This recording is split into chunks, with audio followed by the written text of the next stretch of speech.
Hey everybody, this is Alzorath, and welcome back to Legends of Dragaea. You may notice everything's been leveled up a little bit. Yes, I've let this run for the last day and a half. We have a lot of gold.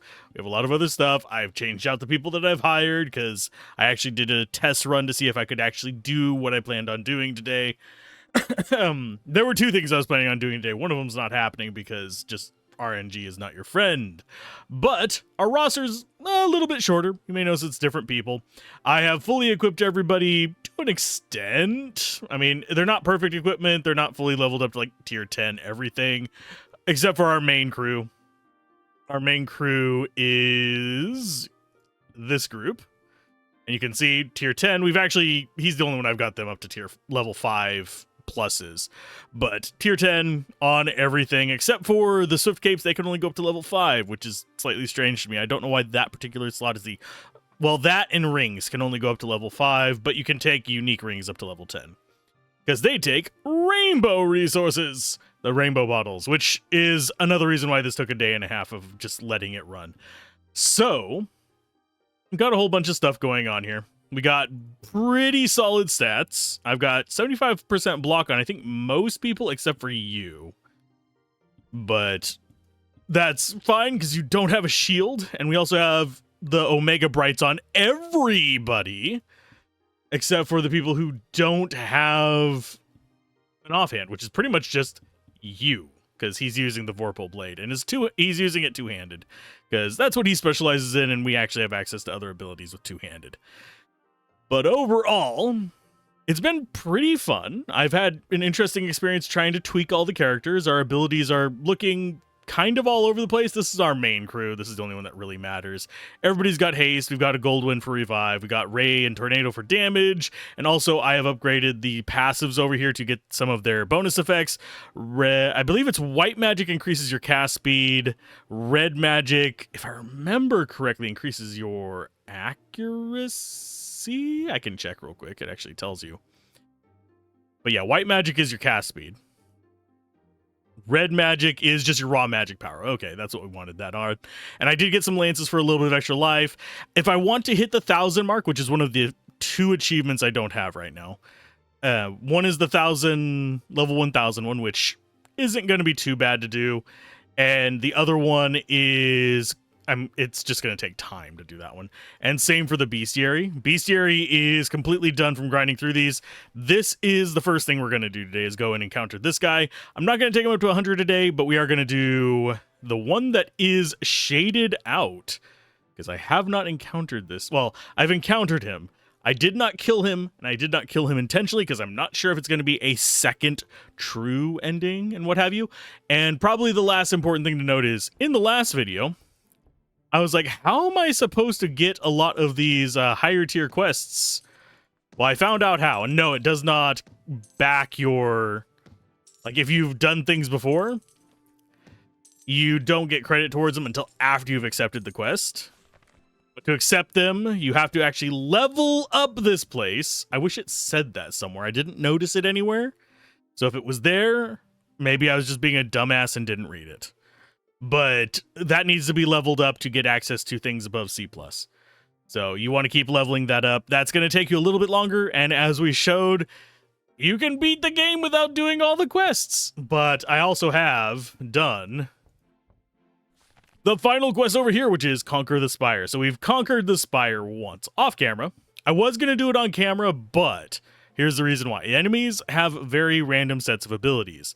There are certain abilities that can just trounce you. And if you run across them, that ends your run. And then it's just better to come in here and choose your starting floor. There are almost 1,000 floors. There's 999.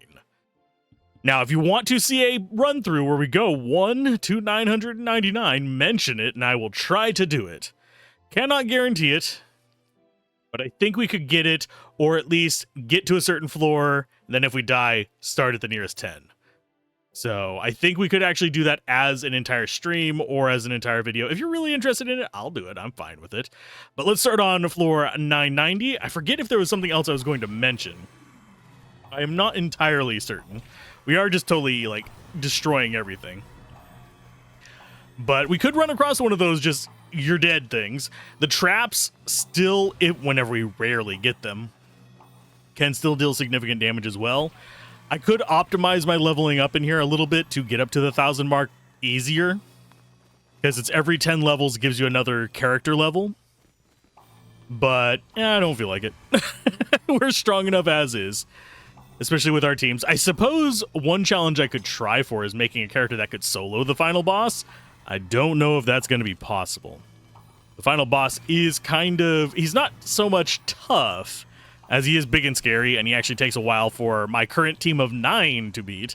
So I can only imagine how long that would take for a team of 1. But we can try it after we do it for a victory. I would like to kind of complete him today. But this dungeon is generally, it's just randomized enemies. You'll get, I kind of think on the higher levels, we are getting more boss encounters, but we are still getting some of the like smaller guys as well. But it just feels like I see more of like that engine guy that just popped up, and the assassins are kind of a normal enemy. Of course, now I'm on camera and it's not showing as many of the boss mobs as I was noticing before. This is fine, but they do scale up as you get further up. So obviously you do need to get some levels, and level 100 characters, I was able to get about halfway up the tower. And then I started having trouble making decent progress, so I let it run overnight, let it run through with it, set it to cycle from floor 1, and on some various other weapons so that we could actually get our levels up, as well as the other armor types. Currently, we're all these 3 are using medium armor. That's been upgraded, and 2 of them are on agility. 1 of them is on magic speed up. I think you might be able to tell which one that is by how fast they are casting the nonsense. Yeah, right here, you may notice it's a lot faster. Let's see, that's 3.8 seconds versus 7 seconds and 5.3. So yeah, this is relatively quick. He's only as fast as he is because we have super high white magic, 693, and it does just keep going up. I do wonder if it's possible to cap a skill. If we hit like 2,000 white magic, is that just the end of white magic, or does it keep going beyond that? I don't know. But as you may notice underneath the enemies, for the brief flicker that they remain on screen, they do have very varied skills, which can be extremely dangerous because there's ways to pierce shield and life. I have had characters die in encounters, just get like one shot. I think there are some instant death abilities that do work on your characters, which is a bit tough, would make a solo run of the tower a royal freaking nightmare. But I think our characters right now could, provided they don't run into an instant death, actually make it up the tower themselves. At least Let's Play could. Although you may notice right there, he just died. So he did run into one of the instant death ones. If you run into a big group of instant death, it's going to take out all 3 of your characters faster than your revivals can actually take effect. But for the most part, as you can tell, we lose like a character here and there, and then we revive them. The final boss, I don't know if his attacks are varied or not. I only went in there once to see just how horrible it was going to be. Wasn't very. But it was stressful at first because I was like, we're not doing damage to this guy. This might be a long one. No, but I do think going up the 1,000 floors would probably be a good 6-hour stream if I had to take a wild guess, even with the ×8 going on. I have it set to max XP boost, so you can see that we're getting 70 some odd, 60 some odd XP per fight. And then here's the boss. You notice that boss does take a little bit and does do a little bit of damage to us. But each time you come through, it's going to be different enemies and stuff like that. And it is... This one, for some reason, doesn't seem to have the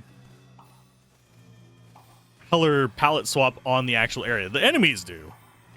But there are just palette swaps as you go throughout. All 999 floors are like this. There isn't really anything super special in them. I did notice at one point, without dying, that it did send my items back, but that was on a run where I had done, I want to say it was 600 or 700 floors. So I think it just sent it back at one point. And I just didn't notice when.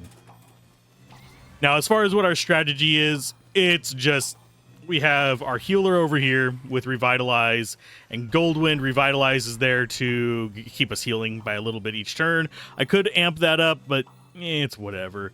And then we have Goldwind providing the revival should either of these two die. We also have the potions over here just in case. These tend to trigger first, so we don't ever really see this go off, but it's there as a safety measure. We have Tornado and Ray here, just as a lot of extra oomph. I did have a thing that allowed him an extra cast. I think I took that off, though, so he's not triggering this twice. But still, it's doing like 500,000 damage. Then over here on the damage character, we have another thing of Ray. Also, kind of, it's much weaker than his, as you can tell by that 693 versus 193. So 500 levels difference makes a pretty significant difference in the amount of damage, as well as the amount of value towards your equipment points. Equipment points pretty much useless after about halfway through the game.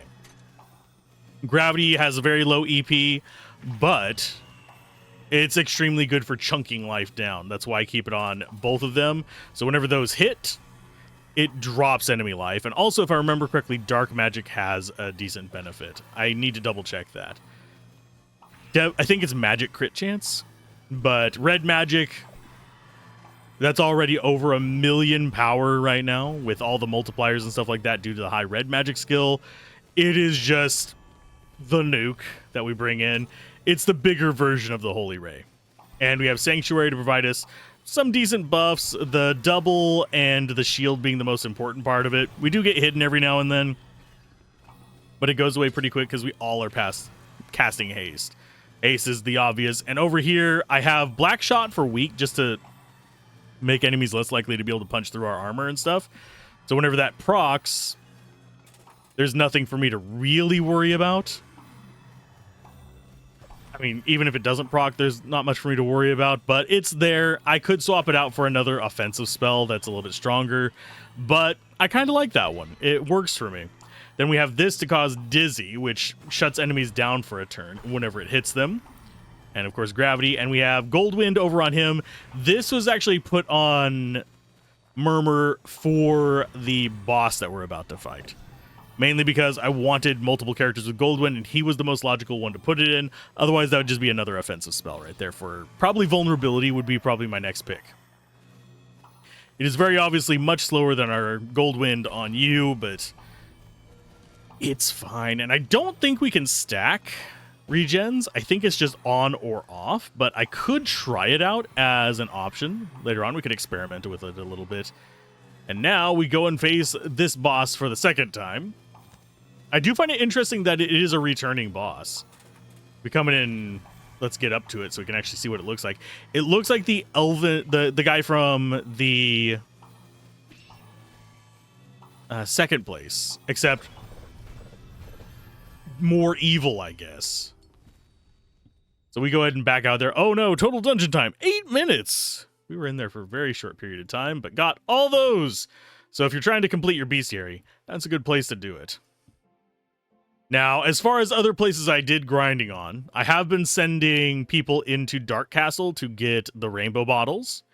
I just basically sent other teams in before disbanding them to set up my final team. I sent them in to gather those, just doing expeditions, I believe is what they're called. Yeah, expeditions. I sent them in there to do that, just let them run on it, and got a bunch of rainbow bottles off of it. And that was a pretty decent source of income for those, because that was where I got a lot of the ones for the upgrades. These little gem things are just for accessories, or whatever. I don't really care about them. We have plenty of them from doing this. This gives you a lot of resources, because it's just so damn long. And as far as the rest of these, I might come back and max them out if there's like a reason to later on. But beyond that, I don't see any purpose in coming back to these outside of finishing up the Beastiary. And we've already done that in the Beyond. So it doesn't do anything for us. As far as the buildings here, I almost never use them. Shop materials. This one I would recommend using. Come in here. Each time you upgrade a building, come back to this, shop materials, and it has refreshed. So every single time you upgrade one. So it was really quick to upgrade these once I got the material to upgrade this. So what I would do is I'd upgrade this, buy everything, upgrade what I could out of these, buying stuff along the way. And then whenever I hit the point where this one needed material and everything else was done, I just went out and farmed for that specific material. I didn't go and farm for the individual ones for the rest of these. These were all bought. And as far as the equipment, it is very samey on my stuff because I am relying on just being the biggest pool of life and barrier and having stuff booned off of that. Come here and see the perks. It's like, here's 5% scaling for every 100 life, 5% scaling for every 100 barrier, 5% scaling for every 100 agility. That's all your abilities getting scaling off of that. And then we have extra magic power from our maximum barrier. We have extra life and barrier there. We have maximum barrier up for even more buffs. And then we have dodging to activate random abilities. It's not a complicated setup. It is literally just heal and nuke, heal and nuke. Obviously, the ones down here, I don't have that much freedom with because I hired them and haven't leveled them myself. So they just have whatever you find. So I just equipped them with whatever stats worked for them. I made sure all of them had green magic except for this one. Although he still has green magic enough to do, I believe he has enough to get haste. He can do a haste. But I put him on Toxic Cloud instead just for fun because he's not actually being offensive. He's a reactionary one. And yeah, it's just, I threw stuff on there that seemed like fun. And just enough to keep us from dying to nonsense. But beyond pretty much just the RNG boss of this, but let's go ahead and face this. I'm gonna go with... Do we dare? You know what? You only die 97 times. So there's a little bit under a 1 in 5 chance we'll be facing an elite version of the final boss. I haven't even equipped our second utility loadout. Let's do that before we go and do any real nonsense. I will go with utility loadout 2. I'm not even going to really look at what these do. We're just going to equip as much as we can. I don't really care too much because we are fairly well off. There we go. Oh, what? I keep forgetting to click on that one. I don't know why it doesn't go for the first empty one, but it's whatever. World map. Keep putting this off. Let's go for it. Do we stand a chance against the final boss? I don't know what that chained thing hanging there was. For some reason, it gives me the vibe of freaking Anima from Final Fantasy X with all the chains. Maybe we have to fight Anima eventually. And look, it's the final boss. It's a little bit of everything. And as we start getting our spells up, I'm going to switch up to tier 2. I'll switch up to tier 4. And you can see, we actually beat it. We didn't die. I don't think. I wasn't really paying attention to if we, died and it got passed on. Okay, we are killing it super fast now. I don't know if that, the flukes of it taking longer. Yeah, this one's taking a little bit longer. So it's kind of just random chance. And it doesn't seem like there is something after this. I'm slightly wondering if there's going to be something after the Beastiary even. But I think... Yeah, that one took a while longer. Was that an elite version? We could do a boss rush. Take out all the bosses. I am mildly curious if my base team could have handled this without the rest of them. We are taking quite a bit of damage on Let's Play. You can see his shield going down pretty frequently and all that. I think it does favor the front team. But for the most part, we're not even getting broken through our shield. So I think we might be slightly overpowered in this regard. I am going for 50 on it. Just to... We'll probably go after getting this one completed in the Beastiary to see what it gives as a bonus. Because all of the enemies, as you beat them, give a different stat bonus. So one of them even gives an XP bonus. I'm really curious what this guy does. Because this guy right here is like the end of the post game. So I'm not sure what even he would potentially have as far as his stat bonus. What would you need at the point that you beat the hardest thing to beat in the game? Now, there are plans for a prestige thing released in 2026, I believe, next year. So you can look forward to that being a thing after this, and maybe that's what they're wanting to lean into with it. We can see if that's going to be a thing. I don't know if we've actually ran across an elite one yet. Or if we've just had, like, weird RNG luck here. Looks like he's got 4 stacks of Doom, by the way. So, Doom... Actually, no, he's got 5. Doom, if a battle lasts too long, will kill us all. But I think it only applies to 1 target each. So yeah, if you did go a solo run against this guy, you would need to have some way of resisting Doom, or you'd need to be able to kill this guy very, very fast. So that is probably his strength. Like, we would have to kill him that fast to actually not suffer Doom.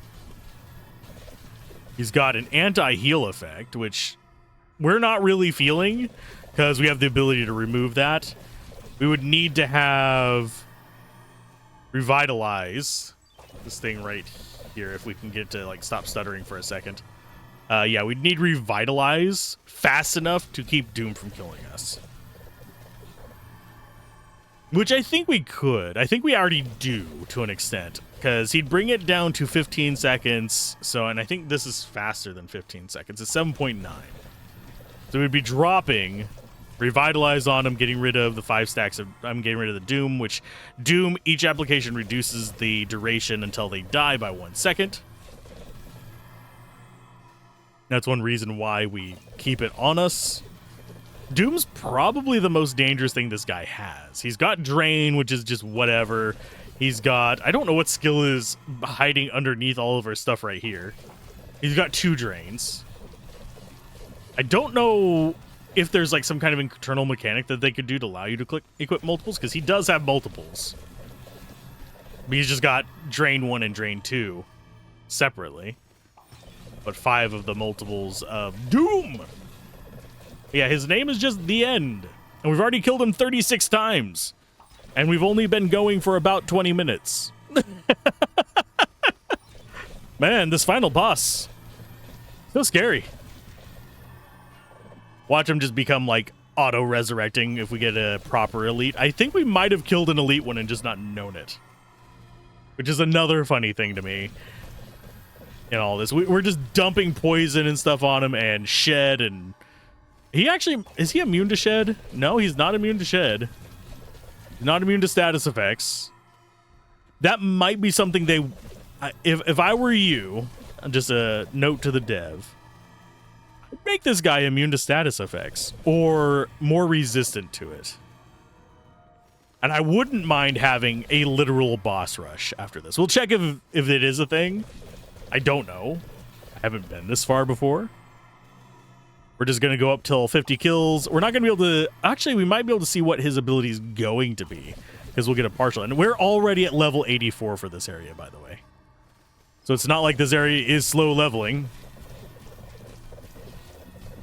And we are not slow leveling either. 2 more runs. Yeah, I enjoy games like this. Obviously, if I can let it just run, I'm going to conquer it. Especially whenever it has a limited scope like this one intentionally does. I do prefer them to have limited scopes. Total dungeon time 6 minutes and 20. I don't think that's accurate. Was that accurate? Items. We got some rainbow dust. Okay, so we've beaten that one. Our Beastiary is at 97.9. He's just giving a life bonus, and we don't know what yours is yet, bud. We don't know what yours is. Do I work towards the target, or do I take out each of the bosses for kind of a victory lap? We'll do a victory lap. We'll do one run on each of them. Well, you just died immediately. Let's go back to 1. Enter dungeon. Actually, I know what we should do. Let's go into the worm's nest. I want to see how far can you go alone. Well, there's one. These first ones, not so afraid of. We have like 1,000-something% chance of success. After that is Harpy Forest. Ooh, we're under 1,000% chance of success.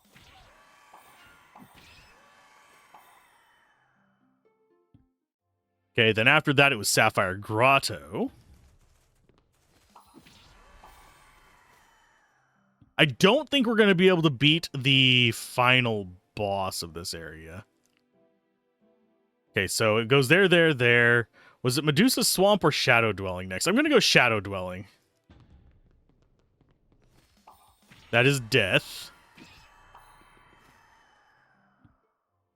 Then we have Command Tower, which was like the first cool one of like, oh, the door's open. Medusa Swamp we haven't done yet. We can't even go by like their power, because unfortunately the enemy power was not consistent. The actual enemies we encountered, like if I remember correctly, the Command Tower, like one of these was stronger than like 2 after it. Vile Domain. Now, do we think we can handle the final boss? Oh, hung for a second there. Yeah, we can handle this guy. I don't know if we're going to be able to handle the final guy. I think we're going to die on this one. 0.37% chance of... Oh,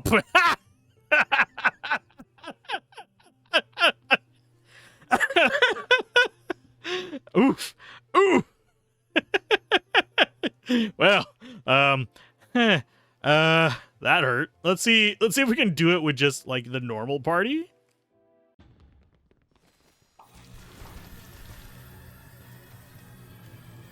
In the normal party? Yeah, the normal party can beat him. It is close. Okay. I was not expecting to be that quick and brutal. To just murdering our face, but damn. So I guess I could work on trying to make a character that could, let's go ahead and finish this guy off for the Beastiary. I guess I could focus on making a character that would be good for dealing with this guy solo. I'm just trying to think what abilities I would want. I would definitely need ailment resistance, without a doubt, because that Doom is just 5 stacks of Doom solo, not going to be able to do it right away. Obviously, at higher level, we might be able to, especially if we get really high level white magic, so we're just constantly churning out that Revitalize so that we don't ever... Oh, sorry, I just bumped my desk and you probably heard it as a thud. But... because I was punching my knee while I was putting punctuation on stuff. But I don't think it would be doable unless you had some way to really mitigate that Doom. So you'd need really fast casts to get that Revitalize out. You'd need, or some way to drop that onto this enemy. I don't think damage is a problem for us. I don't think there is a revive, an auto revive, but even then I don't think it would help. And yes, they were doing enough damage to punch through our shields and stuff, so it's not like we are just completely immune to their nonsense either. It's definitely challenging. Although we could, I don't know if we encountered an elite. That one was an elite right there. You can tell by like the red aura that sparks around them. See if we can spot another elite. There's another elite. They get a red aura around them. I don't remember if they had a red aura whenever we went and punched them with less play. But Let's Play is our strongest character by a pretty significant margin, at least as far as durability and even just general damage. I think he's done 3 times or 2 times the amount of damage over the course of the game that Christiane has, and she's our 2nd highest. And then Murmur hasn't even broken 1 million damage yet. I don't think. Or was it 1 billion? I don't know. He is significantly lower than them. A whole digit lower. But we're going to be able to get this up to max, which should be an extra 10% life. Which means if we do any kind of like life scaling, we should be a little bit better off. Of course, I should probably duck out of here. Make him elite every time? No, I'm not going to do that. If we were farming specifically for items, sure, but I'm not. I'm just trying to get the achievements done. I don't think I'm going to hit a level 1000 today. That would be, what, another 20 hours of just letting it run? That's not something we're going to be doing on a video. I might go for getting the Beastiary done, see if there's any kind of like special achievement for that.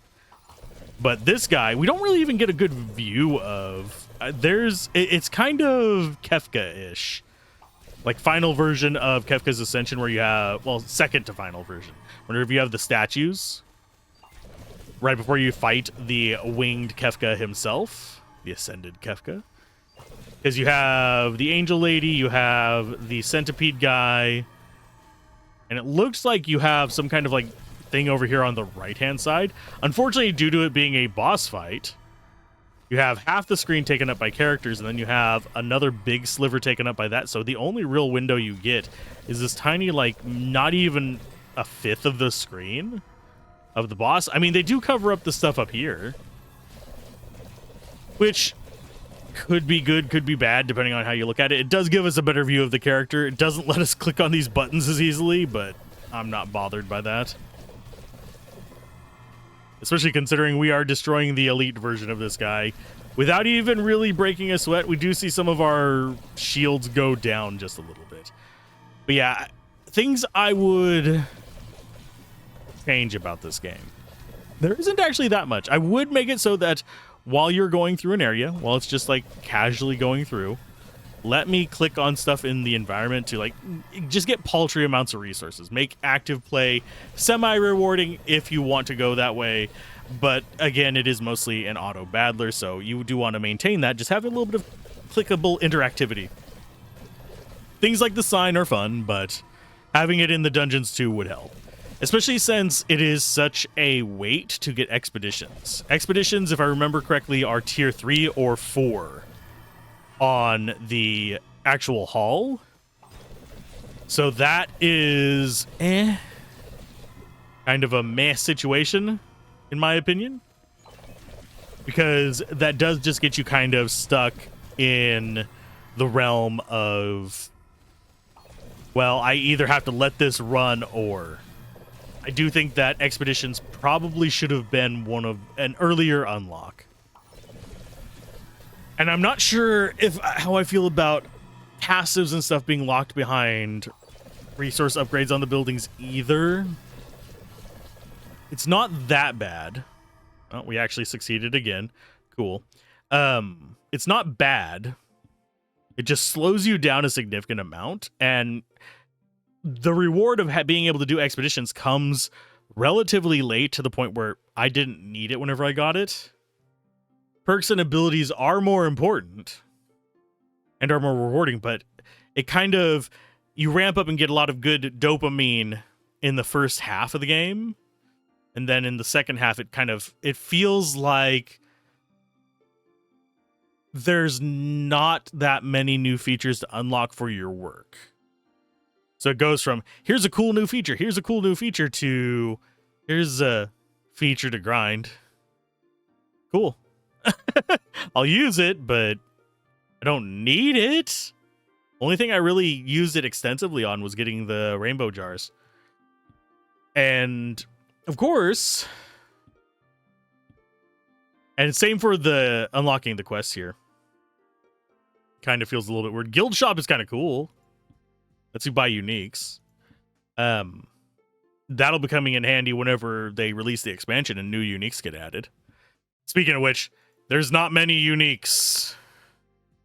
There's 1, 2, 3, 4, 5, 6, 7, 8, 9, 10, 11, 12, 13, 14, 15 uniques. You can equip as many of them as you want. I have a ton of these. But they don't really... I mean, I guess you could do Mask of Nothing, Stone Blocks Heavy Mantle as a set of synergies. But they don't really... There's not really like a set. Like, I'm using Lorem Ipsum and the Omega Bright, simply because they're just good items.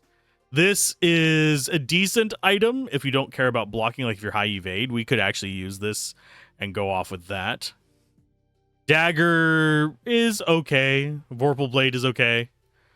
The Katana is interesting.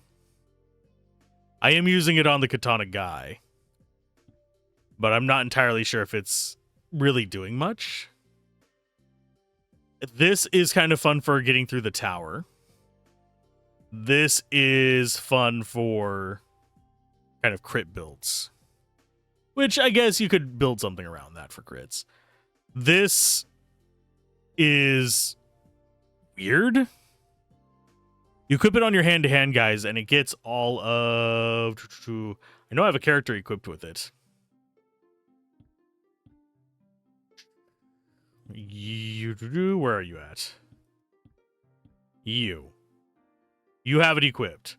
So if we come down here to perks, you'll notice that all of them are equipped even though they're not up here. So you have all of these bonuses for the melee stuff, which is cool. I'm fine with that. Kind of wish we had that for additional weapons. Maybe if it was... Actually, it would be kind of nice if we had a weapon of each type that had that effect. It would incentivize me to use martial weapons more. Utilities, for the most part, not too amazing. I mean, these are the ones that I use the most. These are just in case, and I almost never use any of the rest of these. Yeah, they give you life per second and barrier per second. Woo, whenever you drop below a certain amount. By the time you're using these, you have thousands of life. Otherwise, you're just dying in 1 to 2 hits. I'm guessing on higher difficulties, it would be semi-beneficial. In the higher adventurer screen, up to level 4, I agree with this. I think at level 5, or if they add 5 more levels whenever they do the expansion, that would be changing it a bit. I would like the ability to craft a character. Hire somebody. Let's say I'm currently in my... I think I'm 300 and something, like 350. Say I'm level 350. Let me hire a level 300 adventurer and allocate their stuff. It's a bit of clicking, but... Or come in here and let me just click a reroll button. That way I'm not limited to these, because I can actually... I could buy this place out and just dismiss them and go. And try and get it that way, but that just takes more time. Upgrade... I'm actually fine with upgrade as is. Upgrade is good. I do wish there were 5 more tiers of capes and rings besides unique ones. Unique ones can go up to 10, like I said. But I wish that this could go up to 10 as well, so that I could have everything at level 10. Because right now it feels weird I have all these level 10 items at level 5. So it can't even get the stats comparable to the stuff that's above it. What else did I want to mention? This one needs a note here. Instead of... I don't remember it saying anywhere that I needed to build the upgrade items to actually get the rest of that stuff. But I guess I did. We do have one more thing to actually do in the Beastiary. 10% life bonus to everybody. I don't know what you give, bud. Here, let's go ahead and come here. I'm gonna see We're going to enter this dungeon. I want to see what his thing is. If we get it to the first notch, it should show us. It should show us the 10% version. So, like, 1/10 of what he'll give in the end. And I'll probably set this to run off camera for me, just to get that achievement. I don't know if I'm going to go for the level 1000. That seems like a lot of grinding for nothing, but I am curious as to what this guy does. Of course, we are kind of at the point where any grinding we do is a lot of grinding for nothing. And I am not a completionist, but we are so close to all the achievements. I do wonder if this is going to get cards on Steam as well. Just a random thought, because from the look of things, it's actually being pretty popular as far as auto battlers go. But overall, I enjoyed my time with this. I think it's $10 on Steam, but currently on a discount, it's like $9 or something like that. I forget what % discount they gave on release. But for $10, a good, what, 8 hours of actually interacting with it, maybe 10. It's not a bad deal. Especially considering there is going to be a free expansion next year. If you're on the fence about it, I would wait for the expansion to come out. That's general rule of thumb. Buy based on what's already here, not what's promised. That's true of early access. That's true of pretty much anything, really. Software in general. There's a lot of things coming out half-baked that say, down the line we play, and it just never happens. This dev has made other games. They've made 2 other games that I'm aware of, possibly others that just aren't on Steam. And they are fairly good at delivering the content for them. So I would not be surprised if it does happen. But it is always a good rule of thumb, because they could be in a car accident tomorrow, and there goes any updates to it. I hope not. I do not wish that on them. It's just, that is kind of what happens with any kind of promise for the future. You have to anticipate it not being delivered. Titan Quest 2, that's one reason why I tell people, if you don't enjoy just going through the acts that are available in Titan Quest 2, don't buy it right now. It's a decent action RPG, but whenever you don't have a guarantee or it's not actually there, you can't actually buy it for what isn't existing. Now, with Titan Quest 2, big company, probably not going to close its doors tomorrow. This is a solo developer or a small team. I don't remember which. I think it's solo. Judging by at least how they comment, it gives me the vibe of this is either one person or like 3 people and only one person interacts publicly kind of situation. That's at least the feel I get from it. I didn't get a chance to actually look at the credits whenever they were rolling last time because they were going by so fast. I would not be surprised if there's more people credited with it, because of course you can always hire people for assets, hire people for this stuff like that while you do the coding and stuff, or vice versa. You can actually do the assets and hire somebody for coding. But yeah, as the game is right now, $10 is fair if you like this genre. If you like auto battlers. I would, here's a suggestion for you, Dev. If you've gotten 43 minutes into my rambling over murdering your guys, make a PvP one. I don't know if you have any telemetry enabled on this. If you don't, it would be a lot harder to do. If you do, you could make it so that each dungeon you complete sends your current party that beat that dungeon to basically a file, and that file gets sent to the dev kind of situation. And then you could have it where after you've beaten a dungeon, you can challenge other builds that have beaten that dungeon. Obviously, you want it to be the first or second complete. You do not want it to be the end complete, otherwise you're going to run across this, beating the first boss. And people are going to be very mad at it. You can also do it with the EP system. If it's greater than 50% over, 50% under, it doesn't get added, although on the final boss, we're beating it with way below what it wants. So I'm not sure how reliable EP would be for that kind of measurement. And obviously we're way stronger than the boss now with what we have. And it would make a little bit of an asynchronous PvP that would be semi-interesting. We're probably not going to do 50 runs of this. We're going to go through probably about 10 times just to guarantee we've gotten over that mark. Obviously, we don't have to go 10 times because we've already gotten a few, but that's just like the security number. We probably only needed like 3 or 4 because I think we were on 6 or something like that before. But I'm surprised we have not ran into one of the just insta-gibs, which is just a large group of monsters with instant death on us, or that can punch through our armor. It can happen. It has happened. This exact party has died to that multiple times. Usually it happened above 300 and a little bit more above 700, if you're curious about the frequency of it. But aesthetically speaking, I actually really love the game. This dungeon feels chaotic as hell, because you have things just kind of positioning themselves on the nodes. So you end up with the like floating grass and stuff like that. It is Fever Dream, but I think it's intentionally supposed to be that way. And that the palette swaps, like here we have the teal palette swap for this place, do add some of that little Fever Dreamness to it. I would consider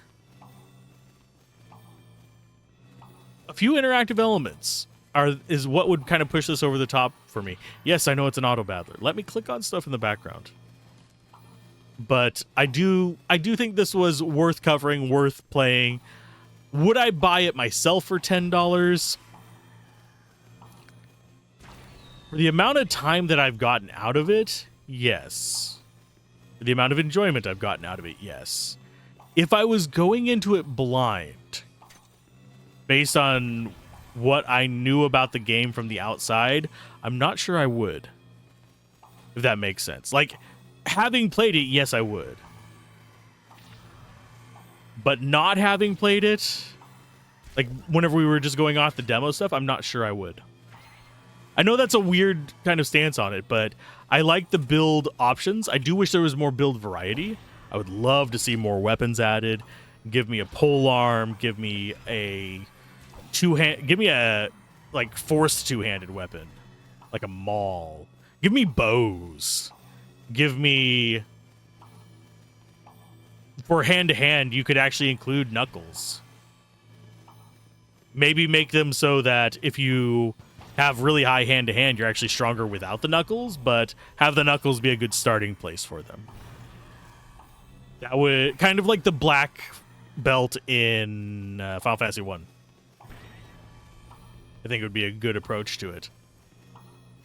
Also, if you wanted to do asynchronous PvP, you could always do a tower like this and just have all the enemies be enemy parties. Have the floor determine the level of the party. So if the highest character in a party is level 347, like our character right here, it would appear on level 347 of the tower.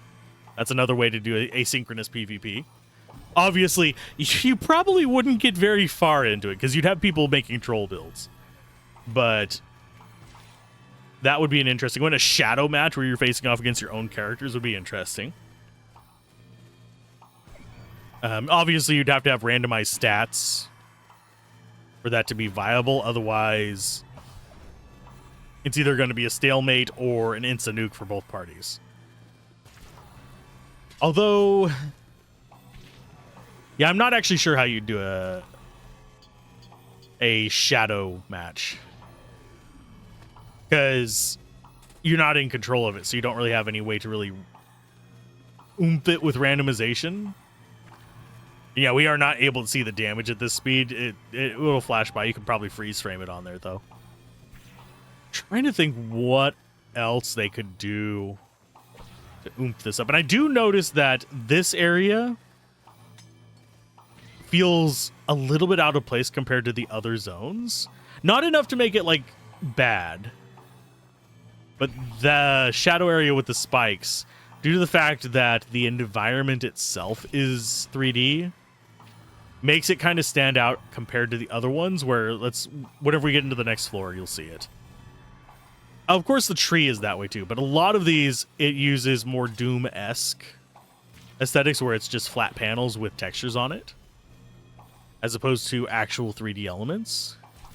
So that does make them seem otherworldly, and I don't think that's a bad design decision. I just think it's a little bit jarring at first, but not a bad choice because it does give it that otherworldly vibe.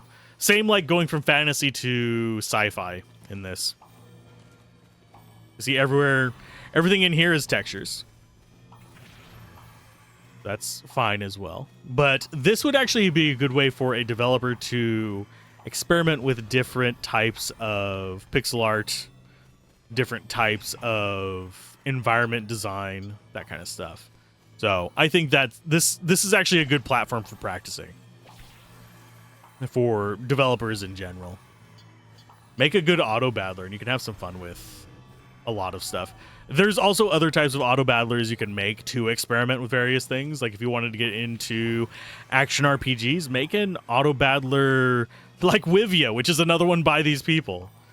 Wivia is, if I remember correctly, I don't remember whether Wivia is an auto battler or not. I know it's an action RPG, but you could have that same kind of aesthetic and world building as Wivia, and just inject a auto battler into it.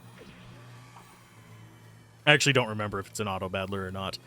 Unfortunately, Wivia, if you're curious, I do have a copy of it.